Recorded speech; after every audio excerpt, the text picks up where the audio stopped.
Okay, Max. First of all, thank you for coming back to speak to us. I'm sure it can't Of course. be easy. Look, obviously that's not the way you thought it was going to go. So give us your thoughts on the fight and how you performed, how he performed, and everything you're thinking. Man, I felt great. I was finding my groove. We saw on the scoreboards after. I was kind of surprised by it. I thought I had it. I thought I had at least one of them. You know, the first one I know he took me down. So, and then at the ending he had that takedown. So it is what it is. I felt good. Showing off my hands. I was landing. I was being fast. I think I had him surprised in there. And like I said, I was doing good until I wasn't. Right, so obviously he did get the knockout, right? But before that, he'd landed some shots. Did he feel any stronger or more powerful than other guys you faced? Did it just suddenly surprise you that he managed to land that? Nah, not at all. Not at all. The first couple rounds, he landed a couple right hooks, left hooks. He took me down. He didn't feel too strong. And, you know, gave him inches, man. Gave him inches. He landed something that I found myself looking at him up from the ground. So it is what it is. Obviously, you know, like everyone's always on about the chin, stuff like that. You mentioned earlier this week you care a lot about your brain health and stuff like that. Is the plan now just take a little time off and recover properly? We've seen guys rush back in there and maybe too soon. What's your plans moving forward? I mean, I'm gonna sit down with the team, relax. There's nothing needed to be rushing back right now. You know, probably try to come back summer. Big July card, right? In Vegas, do something. We'll see what happens. I mean, 55 looks really good right now. You know, obviously Elias had a fantastic year and a fantastic run, right? He got Volk, he got you. How do you rate him? You know, everyone's going to be starting looking at him as the next thing in featherweight. Obviously, he's got a rematch Volk, but how do you rate him having been in there with him compared to some of the other guys you faced? He's good. He's good, you know, but I mean, I can't say too much. He won. That's why. But it's like any other guy, you know, you go out there, you can figure out a way to beat him. It wasn't nothing like... It was just something like I was scratching my head all along, like, oh, well, what to do this, do that. You guys saw the fight. I felt good in there. I felt great until I didn't. You know, he landed the perfect shot. Thanks again for coming to speak to us, man. Yeah, man. Hey, Max, Yusuf here. It was a great fight. Great job. My question: Masvidal got the BMF title, then he was knocked out. Gaethje the same, then you the same. Do you feel that BMF belt is cursed? Nah. I mean, no, I don't feel like it. I mean, that's just a weird coincidence, I would say. Okay, thank you. Max, you mentioned 55 looking good. Do you feel like that would be a permanent move for the rest of your career?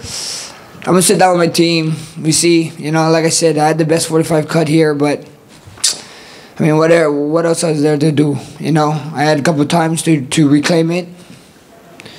New guys coming up, yeah, that'd be fun. But I think 55 looks more fun as fighting. Just more the caliber and everyone there and the names there is look really exciting to put my name in the mix. Sure. You're a legend, brother. Thank you for coming back. Just over here, Max. I noticed you were very kick-heavy throughout the fight while it lasted. What was the game plan going in against Ilya?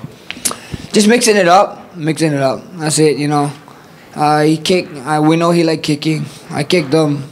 I punched him. We just wanted to be a complete mixed martial artist, you know, so that's what we was doing. Thank you, Max. Max, hi. Right over here in front. Again, thank you so very much for this wonderful performance and for the wonderful career. So I have an unusual question. Your theme song, walkout song today, it started with Pain's theme from Naruto. Yeah. Could you share what was the thought behind that? I just loved it. When Pain intro always came in Naruto, it was just cool. It was great. He had his moment too, and yeah, that's just it. I just loved it. Me and my wife is a big Naruto fan. We listened to it and it was like, this is the song. This is what we're gonna walk out to. Okay, yeah. And another thing, were you surprised by Ilya's grappling? Would you expect him to grapple? Yeah, I thought he was gonna shoot. I didn't want to say too much because I wanted him to think I didn't have no idea, but we was getting ready for him to shoot in the first round, and he did. And when he took a shot, I was like, oh, okay, yeah, let's see how he is. When he's on top of me, he didn't feel too strong. I was able to get up. I was irritating him, peppering him.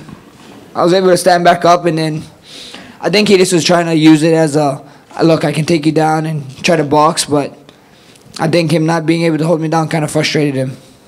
Okay, and one more from me. You fought both Volkanovski, obviously, and now Topuria as well. Dana mentioned that probably a rematch with Volk is next for Ilya. Just want to hear your thought on how you potentially see this fight playing out. Man, they're both different fighters. They're both good in their own ways. I can see Volk winning the fight in different ways, and then I can see Ilya winning the fight in different ways, you know. Both top-notch guys, both deserve to be fighting for the title. You know, Ilya deserves to be a champion right now, so I can't wait, you know. That should be a fun fight. Thank you. Matt Soul here. First of all, I just want to say thank you for your beautiful career. After the fight, you and Ilya shook hands and talked to each other. Can you share us what did you say to each other? I just told him congrats, you know. He's telling me I'm a legend, you know, all that talk that he does. I think he just does it for you guys, you know. He seems like a really good, cool guy. So at the end of the day, he's just being nice, you know, telling me I was a legend, telling me that he watched my career coming up, and he takes a lot of inspiration. Him and his brother. His brother is nice and cool, so it is what it is, you know. It's a media game. That's the way he wants to play it. That's the way he plays it. But behind the scenes, he's a cool guy. Yes, and also to say that one judge gave you the first round. Can you share us what was your mind after the first round?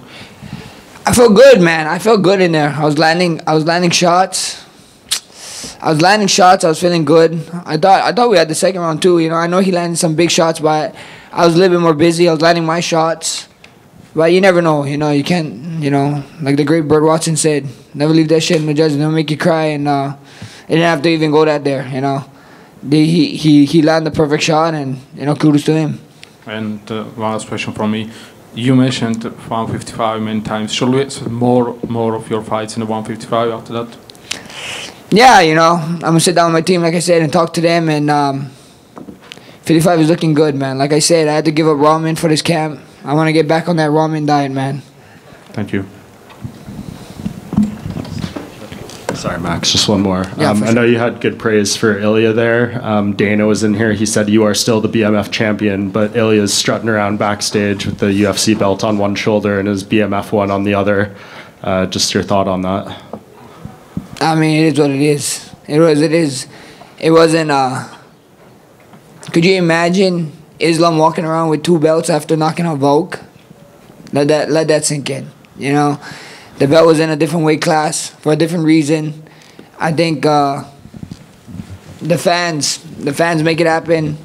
If the UFC really wanted to make it happen, they would have put it up, and I don't know why they didn't, but Dana said what he said, so he's the boss man, you know? Hi, Max. To your left. To your left. Oh, right there. Yeah, hard luck. You fought a very nice and a good fight. Thank you. As you said, it's a game of inches. I understand that you mentioned that you're looking at 55 right now, 155 right now, but a match against Diego Lopez, does it interest you?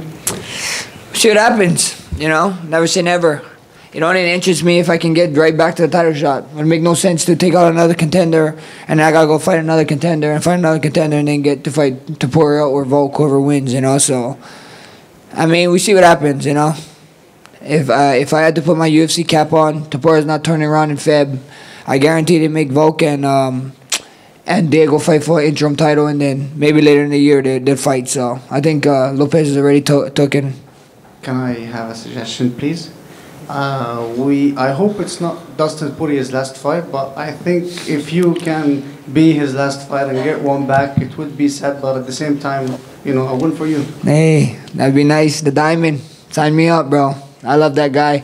I got nothing but respect for the guy, but he is up 2-0 against my ass, and I don't have the best luck against people who's 2-0 against me, so I guess I got to try it again.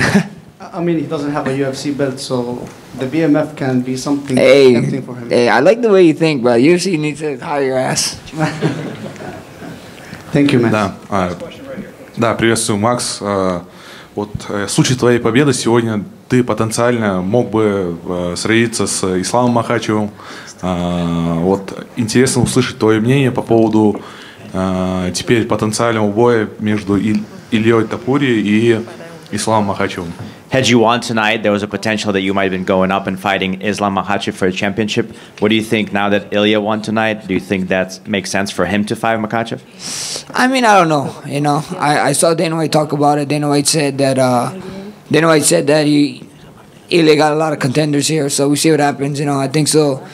Certain situations come up for certain fighters because of certain workload that they do. So at the end of the day, if he gets it, that's cool. But probably not. He has Volk and Diego, you know, ramming down the door right now. So I think they might keep him down here. Дэйна Уайт сказал, что у него все еще много оппонентов, много соперников в его весовой категории, поэтому, не знаю, может быть, да, но в принципе у него еще есть и Волк, и Диего Лопес, с которым нужно сначала подраться, а потом может быть. Да, вопрос заключался в прогнозе. Вот, я хотелось бы услышать его прогноз на этот бой потенциально. The question is also in the prediction. Potentially, if they did fight Ilya versus Makhachev, what would you think? Who would win? I mean, bro, it's hard to go against Islam. You know, it's hard to go against him. His fighting style is a tough one. You know, he likes wrestling. He likes striking. Now he's falling in love with his striking. So, I mean, it's hard to bet against Islam. Сложно против Ислама загадывать, потому что у него отличная борьба, поэтому, скорее всего, против Ислама сложно. Да, и последний вопрос. Сегодня было очень много крутых, ярких боев. Какие он успел посмотреть, какие для него запомнились? There's a ton of cool fights today. Did you get to see any of them? Do you remember any of them? Did you see anything? No, I wasn't able to watch any of them. I mean, I saw some of the racket one, and then I saw from the locker room, we saw Cosmos one. Guy squeezes, unreal, right? I saw Robert's teeth. Is that a real picture? That's a real picture, yeah? Bro, that's... What the hell? How hard is he squeezing, bro? That's crazy. Нет, не особо ничего не видел, особо чуть-чуть увидел бой Рачича и увидел бой Хамзата. И у Роберта правда такая челюсть? У него правда с зубами это произошло? Как сильно он сжал ему челюсть? Hey, thank you guys. You guys gonna see me back. This is not a funeral, guys. I promise.